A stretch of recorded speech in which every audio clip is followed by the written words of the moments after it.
as sweet as roses in the morning. I'm telling you now, I'm telling you right away. Don't let me down. The Beatles were storming America, Motown was on fire, and Dylan had just plugged in. The music world was exploding with innovation. But not every song that mattered came from a superstar. Some were lightning in a bottle, brief, brilliant flashes that lit up the charts and then vanished. This list isn't about the artists who dominated the decade. It's about the ones who gave us one unforgettable track and then faded into pop history's dusty corners. One-hit wonders? Maybe. But in 1965, these songs were essential listening. We're talking jukebox gold, AM radio staples, and summer anthems that once had the whole country singing along, then disappeared like smoke. These are the voices that visited us once and left a mark. So let's wind the clock back 60 years and rediscover 10 forgotten one-hit wonders from 1965 you need to hear. That's the way it's meant to be. Number 1, The Boy from New York City, the ad-libs.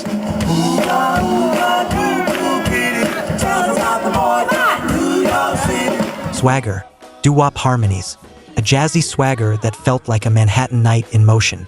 The Boy from New York City by the Ad-Libs was a burst of urban soul that hit number 8 on the Billboard Hot 100 in early 1965. With its rolling saxophone riff and Mary and Thomas's vibrant lead vocals, the song painted a picture of a sharply dressed city guy that made listeners swoon. And he's cute in his moped suit. Formed in Bayonne, New Jersey, the Ad-Libs emerged from the ashes of a doo-wop group called the Creators. They blended street corner harmonies with a more modern R&B flair, making them one of the few black vocal groups to chart in the mid-60s pop scene. The Boy from New York City was produced by the legendary Jerry Lieber and Mike Stoller, who knew how to shape a hit with streetwise style. He's kind of tall.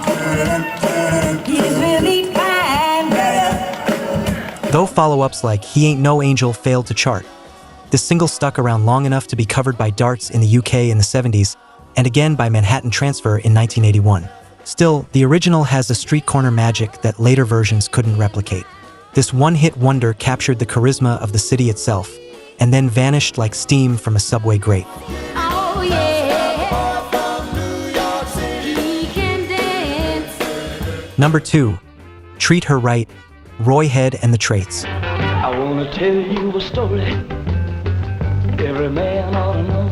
Southern Soul met Texas grit in Treat Her Right, a raucous, brass-fueled rocker that reached number 2 on the Billboard Hot 100 in 1965, just behind the Beatles' Yesterday. Roy Head and the Traits fused blue-eyed soul, garage rock, and James Brown-level energy into one of the most electrifying performances of the year. If you want a little loving, you gotta start real slow. Roy Head's vocal gymnastics and wild onstage moves made him unforgettable. He'd spin, flip, and drop to the floor like a man possessed. Elvis himself was reportedly a fan. But despite this explosive introduction, lightning didn't strike twice. Roy Head charted a few more times on the country scene, but never again crossed over like this. She's gonna love you tonight now, if you just treat her right now. Treat Her Right became a bar band staple and even appeared in the soundtrack of Quentin Tarantino's The Commitments and Once Upon a Time in Hollywood. Raw, dance-able, and endlessly cool. It's a hit that deserves more love today. Its influence can still be heard in countless garage revival bands, and the song has been covered by artists ranging from Otis Redding to Bruce Springsteen in live performances. Though it was his only major pop hit, Roy Head's moment in the spotlight endures in jukeboxes, playlists, and film soundtracks alike. Gotta make her feel good. Tell her that you love her. Number 3, Laugh, Laugh, the Beau Brummels. I said don't trust him, baby, now you know. You don't learn everything there is to. Before the Byrds or Buffalo Springfield, there were the Beau Brummels, a San Francisco band that helped invent folk rock before it had a name. Their breakthrough single, Laugh, Laugh, hit number 15 in 1965 and was produced by future superstar Sylvester, Sly Stewart, later of Sly and the Family Stone. Laugh, laugh, I thought I'd die. It seems so funny to me. With harmonies reminiscent of the Beatles and a jangly guitar line that foreshadowed 60s West Coast rock, the song tells the story of a man who gets the last laugh after heartbreak. But what really made it stick was its melancholy charm, sadness wrapped in a major key.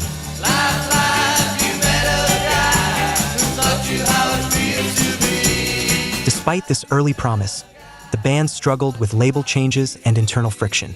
They never returned to the top 40, though they developed a cult following in the decades that followed. Laugh, Laugh is one of those songs that feels like the start of something big, even if it was the only moment the spotlight hit just right.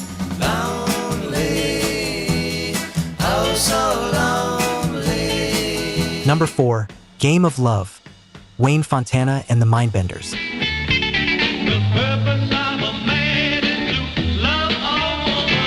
From the opening drumbeat, Game of Love feels like a party. British invasion bands were storming the US charts, and Wayne Fontana and the Mindbenders rode that wave all the way to number 1 in April 1965. With cheeky lyrics about the rules of romance and an irresistible hook, the song became their one and only US smash.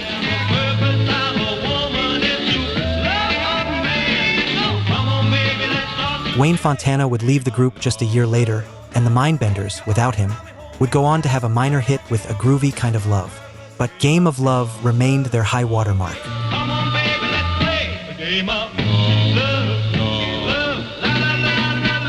Its upbeat tempo, tongue-in-cheek lyrics, and youthful swagger made it perfect for a generation in the throes of the sexual revolution. While it doesn't get the same recognition as other British invasion hits, it was a radio mainstay in its day, and it still sounds like pure 1965.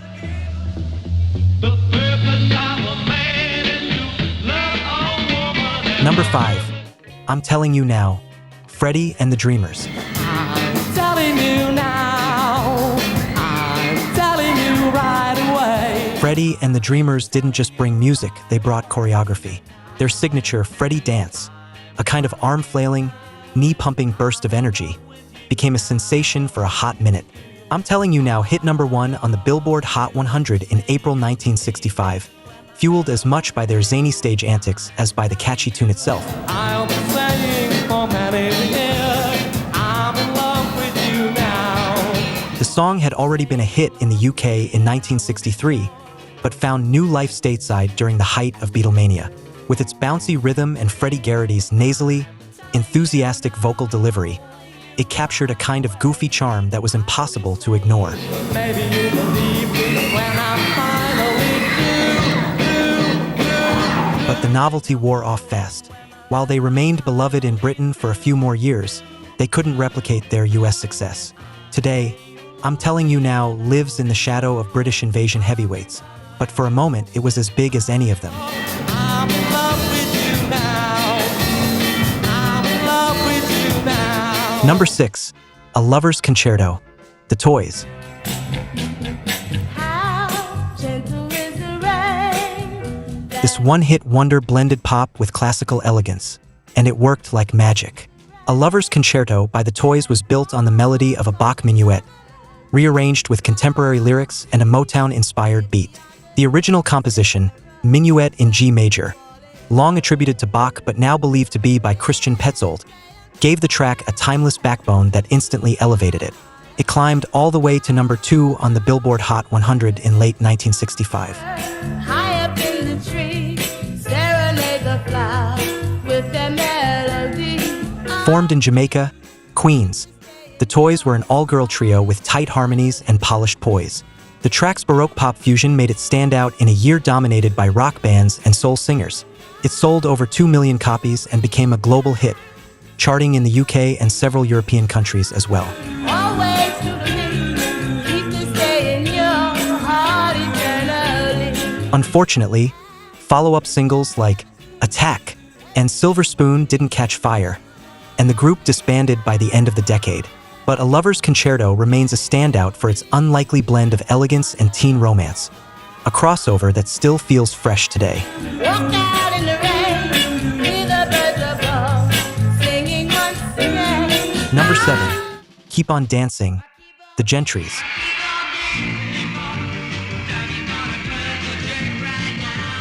It's one of the most repetitive songs ever to hit the top 10, and that's part of its charm. Keep on Dancing by the Gentrys hit number 4 on the Billboard Hot 100 in 1965 and became a garage rock classic. The band recorded just one verse and chorus, then looped it again after a fake fade-out. Listeners didn't seem to mind.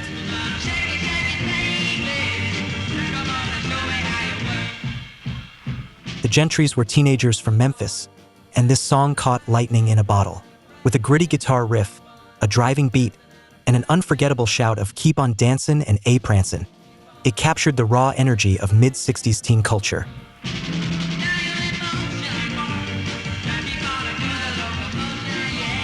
Despite touring with the likes of the Beach Boys and Sonny and Cher, the Gentrys never had another hit of this scale.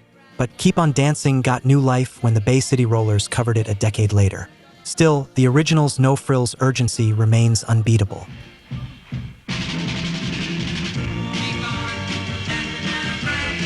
Number 8.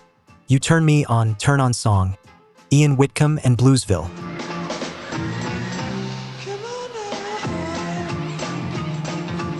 A British invasion oddity with a falsetto yelp that was impossible to ignore, You Turn Me On by Ian Whitcomb and Bluesville hit number 8 in 1965. Whitcomb, a British musicologist turned pop star, leaned into the cheeky tone of the track with a knowing wink.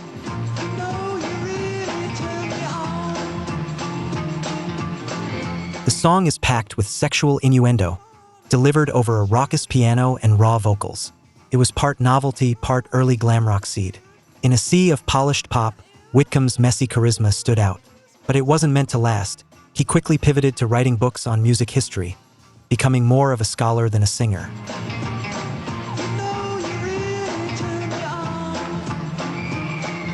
Still, You Turn Me On was a breath of mischievous air in a year full of earnest ballads and polished harmonies. A true original, and a reminder that weirdness sometimes wins.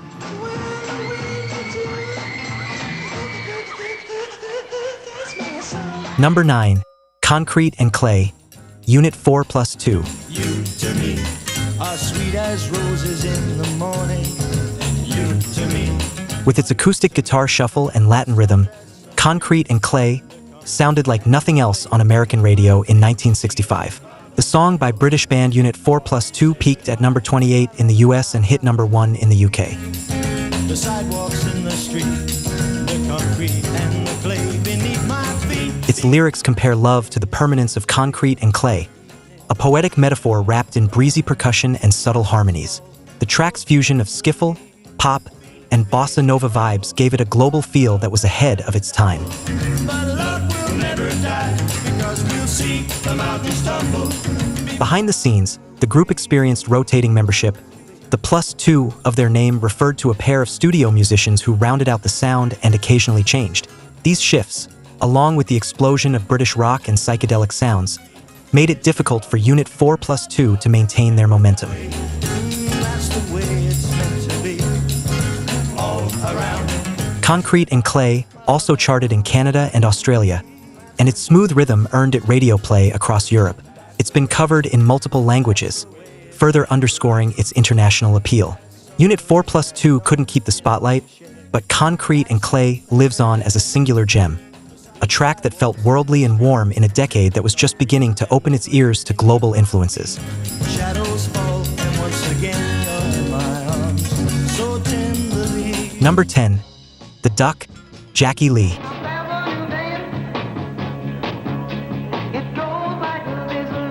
A dance craze in 2.5 minutes. The Duck by Jackie Lee hit number 14 on the Billboard Hot 100 in 1965 and got teenagers flapping their arms in gymnasiums across America. It was a regional favorite in dance clubs throughout the South and Midwest, where DJs would regularly spin it at sock hops and school dances. The beat is stomping, the vocals urgent, and the horn section cooks with Motown-inspired heat.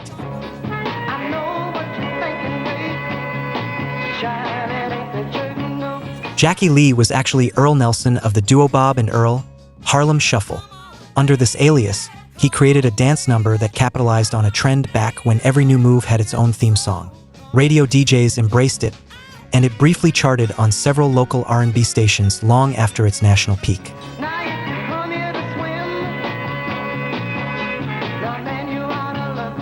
While The Duck didn't lead to more hits, it became a staple in the line dance lineage that would eventually bring us the twist, the hustle, and the electric slide.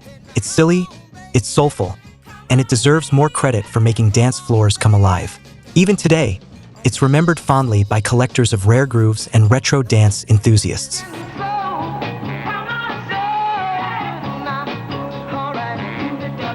And there it is, 10 songs, 10 artists, 10 unforgettable moments from 1965 that time tried to erase. They may have only had one hit, but that was all they needed. Each of these tracks was part of someone's first kiss, someone's heartbreak, someone's summer soundtrack.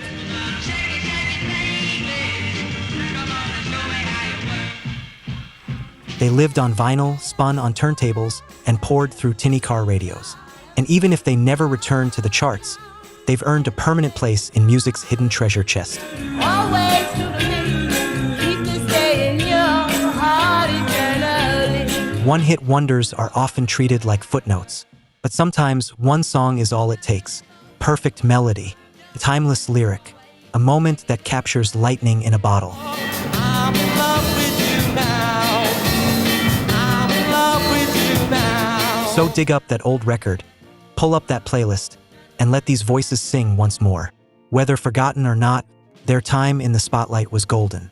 1965 had more to say than just the hits we remember. These songs prove it.